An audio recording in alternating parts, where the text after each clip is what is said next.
Sekiro is my favorite game of all time, and I think, at least for my money, from what I have played in my life, the best game of all time. And I want to go through in this video why I think that that's true, put a little bit of a love letter forth here. And I know that there's a lot of you out there, hopefully, that agree with me. So obviously, I'm a bit of a From Software fanboy. Love Elden Ring. Elden Ring's close to my favorite game of all time, like right up there with Sekiro. And I love Dark Souls and love Bloodborne, and I love these games. But when it really comes down to it, Sekiro has something special about it. And I just want to talk about why. I want to talk about why this game is so special to me. This, I feel like, is the most immersive games. You know, I've always said that Dark Souls games and From Software games in general are the most immersive games, even though they don't have the best graphics that exist in the world, even though they don't have the most, they're not first person, the story is often lacking. All those things that you think are more immersive aren't actually the things that bring you the immersion in games. And for me, the immersion comes from Software games in just being so incredibly invested in the interconnected world all the time. It makes a huge difference when you're constantly, you have your character starting from nothing. I know RPG, typical RPG, right? But it makes such a big difference to have to go through this world and figure this thing out. It's all just one big puzzle, from the combat to the level design to the boss encounters to moving your way through the story, and then the way that all those things dovetail together and they interconnect. All of that makes for, I believe, the most immersive of games. And with Sekiro, I find it the most immersive of all of these Dark Souls games because there is a little bit more of a story, a semblance of a story. It's not an RPG game as much where you build your character from scratch. I mean, you start from a lower level for sure, but it's just different. It's more about mastery of the skills than it is about leveling up your character. And that's what's so interesting about it. And it makes it very, very immersive. The interconnectedness of the level design, too, also lends itself to that. And I think another big piece of it is that you can't cheese this game. It forces you to master it. You are forced to master Sekiro in order to play it. I mean, let alone beat it, but you are forced to master it, even to play it. The game does not mess around. Like, if you don't get good at parrying, 80 to 100% of hits minimum, you are going to not have a good time even 20 minutes into the game.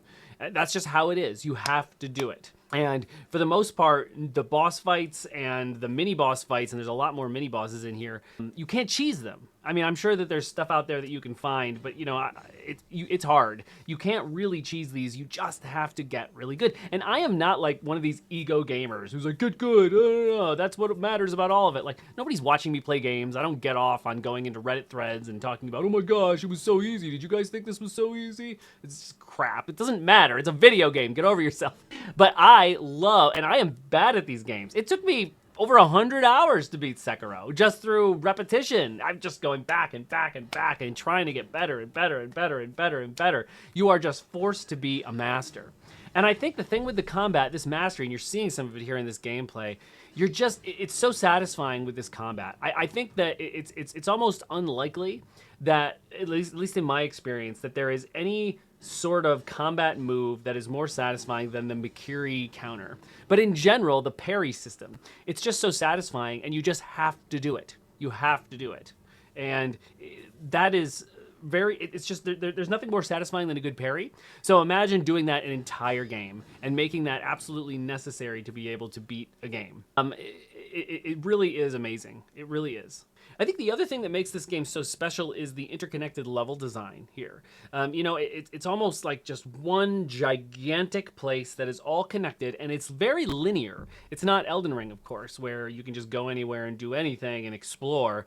You're not doing that here. It's incredibly linear, but it's all connected, and that's normal for a Dark Souls game. Like, that's standard Dark Souls level design. But there's something about Sekiro. Just look at these mountains in the distance. You know, it's so beautiful in this sort of muted way.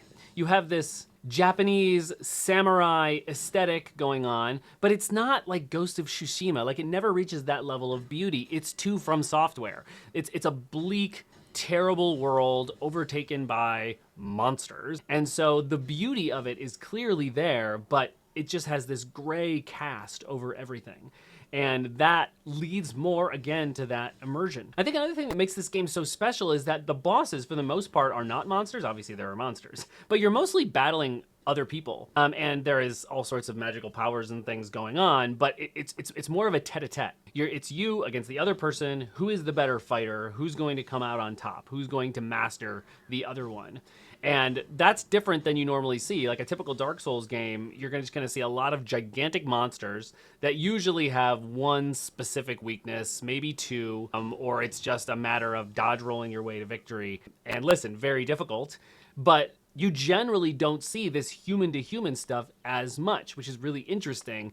The closest thing is really Bloodborne. You have a lot more of those sort of enemies in Bloodborne where it's more of a tete-a-tete, but not even close to this. It's like swordplay. And I think what's really interesting here is that From Software has found a way with this unique, innovative combat system here to mimic swordplay, which seems impossible. Like if you go back to the days of you swinging around a sword in Skyrim, just slash, slash, slash, slash, right?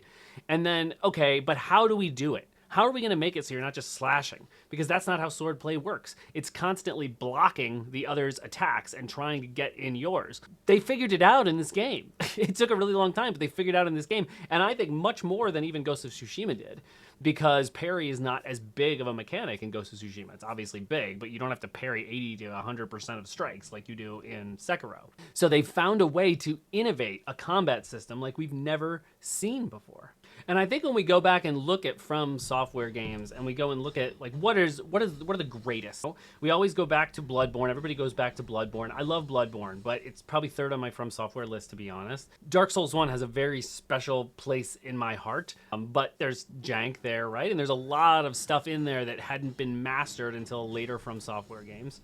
Obviously Elden Ring, which is darn close because the innovation that From Software showed in that game was really enormous. But in a moment for moment innovation, immersiveness, art style, all the things that make a game truly, truly special, and the little mechanics built just for this game, and the way that they are put into practice, like the prosthetic arm and your consumables, it's all so unique in the style and the atmosphere, and in particular, the combat. So I just wanted to share my little love letter to Sekiro here. Do you agree, or would you take Bloodborne any day of the week over Sekiro? Did you quit halfway through? Do you just not like this game, or do you agree with me? Like, is this really up there on your favorites as well? I just don't see it put up there very often as one of the greatest. I feel like it's forgotten after Elden Ring and then Dark Souls 1. I think we forget about this game, and I don't want to, because it is the GOAT to me. I'd love to talk about it in the comments. And hey, a like and subscribe goes a long way. I'm a teeny tiny little channel, so you know, if you got anything from this video, you enjoyed it at all, like it helps. Okay, I'll see you in the next one, and don't forget to have fun.